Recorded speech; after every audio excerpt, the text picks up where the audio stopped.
Dr. John Demartini. This is one of the most amazing and inspiring shows that you can listen into. If you want to be on the edge of your seats, if you want to open up your heart, if you want to expand your mind, and you want to meet incredible people, stay tuned because you're just about to experience a transformative radio show that will change your life. And you're listening to the Dr. Pat Show that's coming up right next. Welcome to the Dr. Pat Show. Talk radio to thrive by. Powerful, inspiring, and coming to you live, bringing you stories of people like you and me, busting through and living life full out. Get ready to dare to wonder what your life would be like if you knew you could not fail.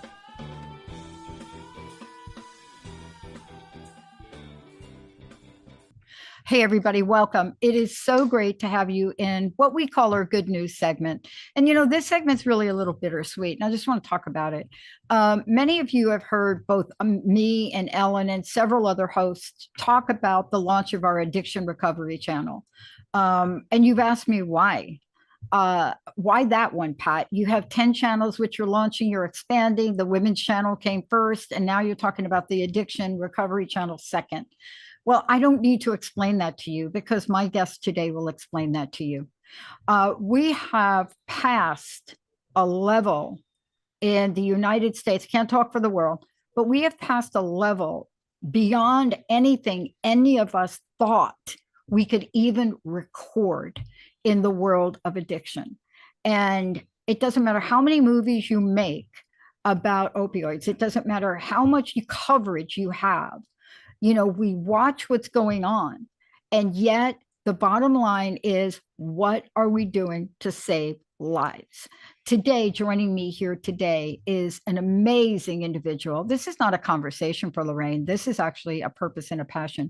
Lorraine Martin, President and CEO of National Safety Council, is joining me here today because this is where we have to be helping to save lives from opioid overdoses. And I don't say that lightly.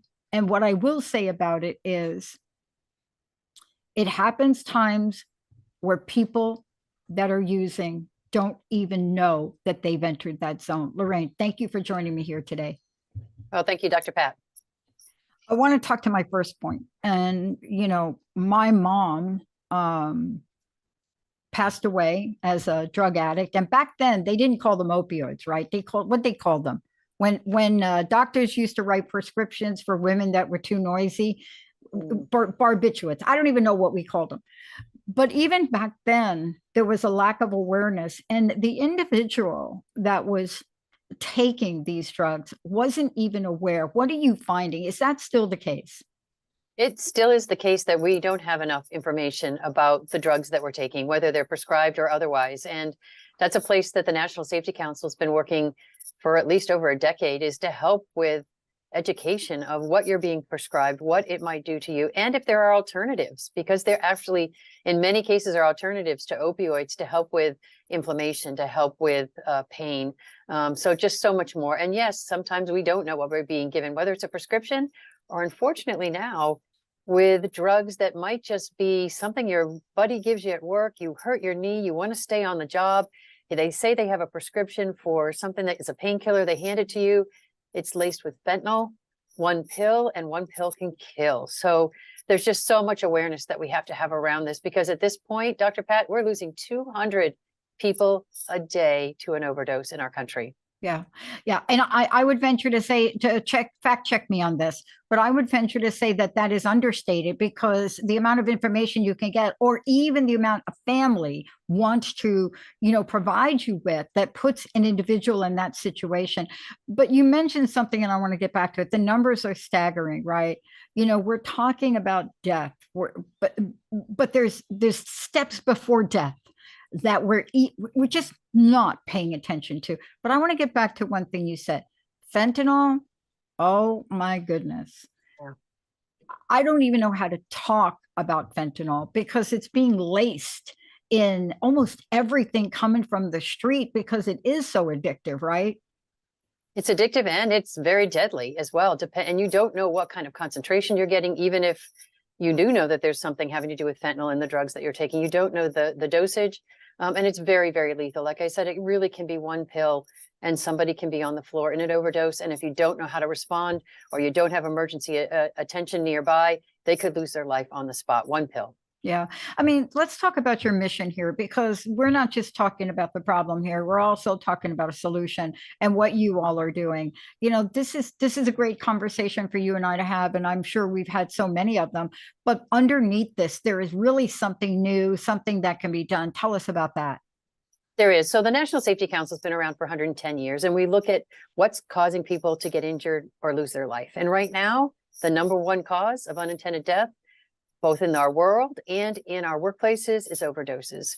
So something happened very recently, and that is that the FDA approved for over-the-counter, you can just go to your drugstore and get it, to get what's called an opioid overdose reversal medication or drug. And you might have heard some of the brand names, but the generic is called naloxone.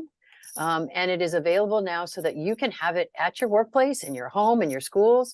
Lots of programs across the nation to make sure it's available for you. It's very easy to use. You cannot hurt someone, which is fantastic. And it literally can save their life, give them a second chance of their would be dead otherwise. And now you have done what's needed to avert the emergency and get that person back onto the road to recovery. So the over-the-counter designation by the FDA is key. And then our awareness is that workplaces need to be part of this equation. 9% of the deaths in workplaces are overdoses. In some states, Dr. Pat, California, it's closer to 20% of the workplace fatalities are overdoses. Yeah. We have to get this to be a workplace response. And that's why we've created our Respond Ready Workplace. Yeah, I'm so glad you brought that up, because we don't think about this. And yet, in the latest movies and series that have come out, clearly when you look at the people involved in those, and those were true stories, the event happens in the workplace, whether it be an entrepreneur or it be, you know, somebody that did something. I mean, these were things that happened, excluding sports. Let's exclude sports for a minute, because that's a whole nother category. We could do a whole hour on that. But we're talking about a range where people are really, they want to keep their lives in order. They want to be able to work. And this by far is the trickiest solution they could apply.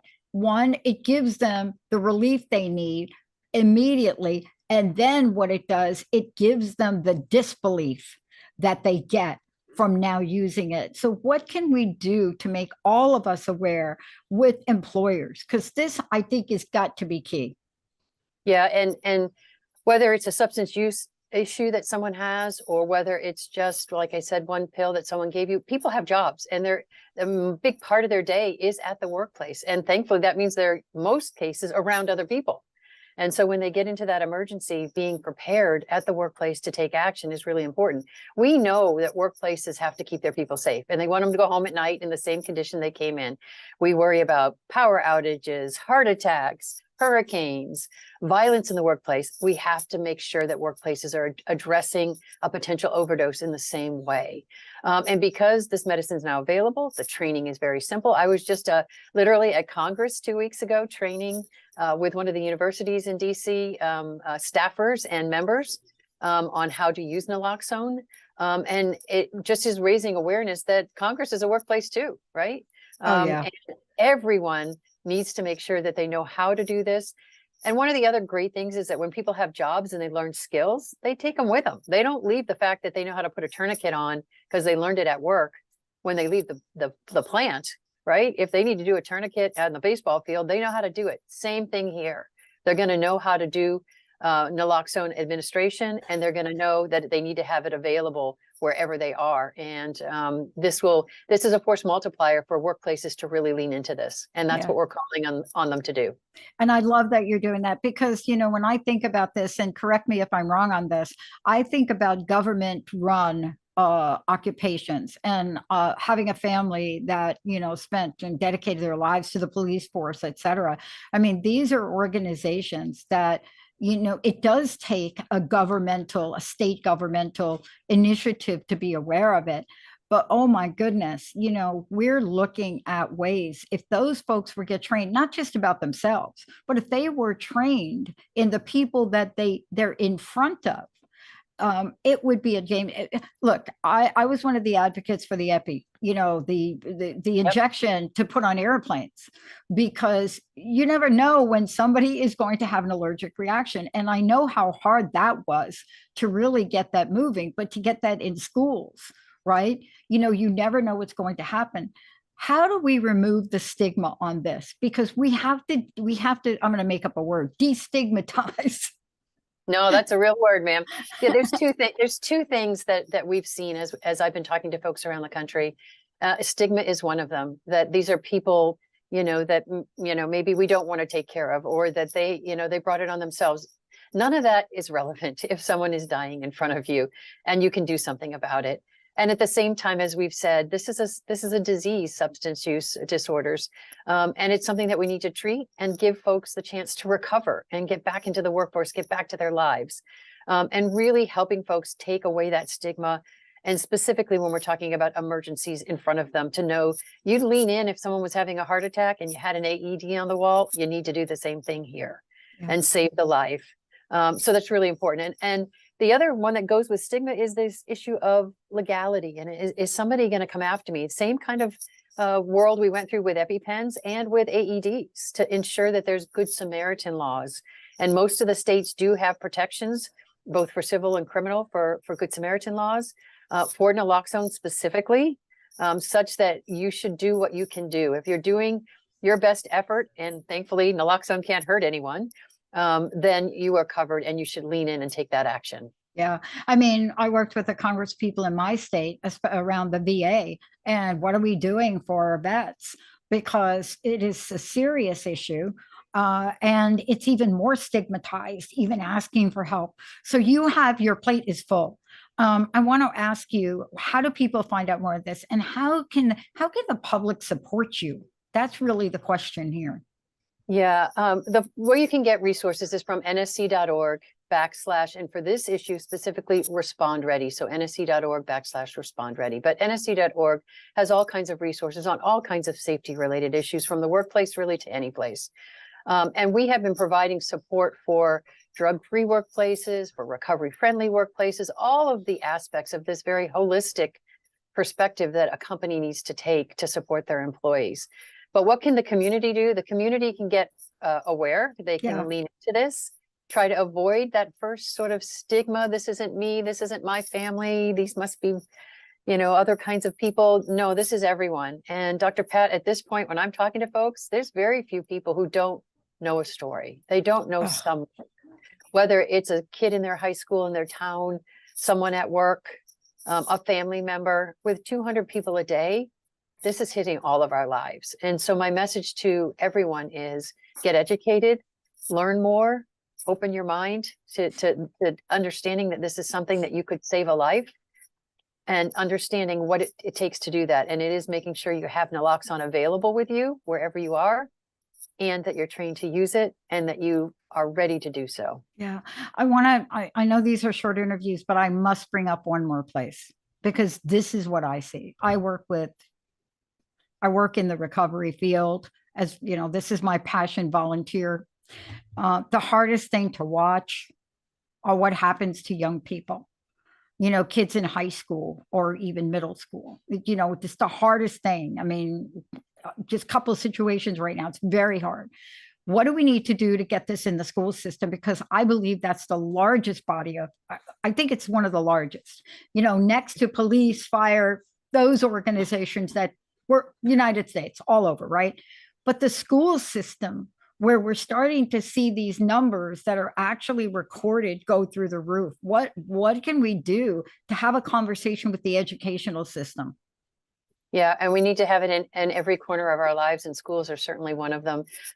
Having naloxone there, if there's an emergency, a lot of school systems have already leaned into that, which is just fantastic. You're working with their human health, whatever the organization is in their state. When I was at Congress, I also got a chance to go to a meeting at the White House recently. And there are actually recovery high schools. I wasn't aware of that. Yep. They're set up just for folks, kids that are struggling with this. And they are amazing. And I don't know if you have some in your state. wherever your audience happens to be, but reaching out and understanding if those resources are available so that students can perhaps get into a new environment. They are game changing. And it was just amazing to hear the stories of the students now in recovery and where they were headed. And now they were going to go off to college and law degrees. It was just, you got to intervene, and you've got to have the resources there to help somebody change whatever the dynamic is that's putting them in the situation that they're in. We don't deal directly with schools very much. We're primarily a workplace channel, Yep. But our workers have kids and their parents. And so getting this information to them so that they can bring it home into their schools is also sort of a force multiplier for us. Yeah. Yeah. And, for all of you out there, especially my teacher friends, you are a workplace. Just want to remind you, I just want to remind them of that, just in case they're like not on board with that. But, I want to thank you for this. This is important. And I love that you brought up the recovery high schools. I so love that you brought that up, because there's something brilliant about what happens in an environment where you're around people that are like you. You don't stigmatize each other, but yet, it's like, look, you can go for days without food or water, but, to go for a minute without hope is devastating, and it's killing. I want to thank you today, but again, please give out the website, and I'd love to know your personal message if I could. Yeah, it's nsc.org/respond ready. Everyone can save a life right now in our country. If we're losing 200 people a day, get trained, get aware, address whatever issues might be preventing you from looking at this issue. Because I will tell you, we can really turn this around one person at a time to give everybody their second chance at life. Yeah. And if they have any questions, they can go to the website and ask you. Thank you so much for taking this on, but also thank you for paving the road for this, because workplaces are what I call the hidden place for addiction, and we don't talk about them. It's almost as if we act like nothing is going on in the workplace. There's just nothing happening over there. It's either on the streets or in the schools. But if we look at this closely, what we find is a very hidden and deadly situation that could be remedied by what you're doing. That's the key. Thank you.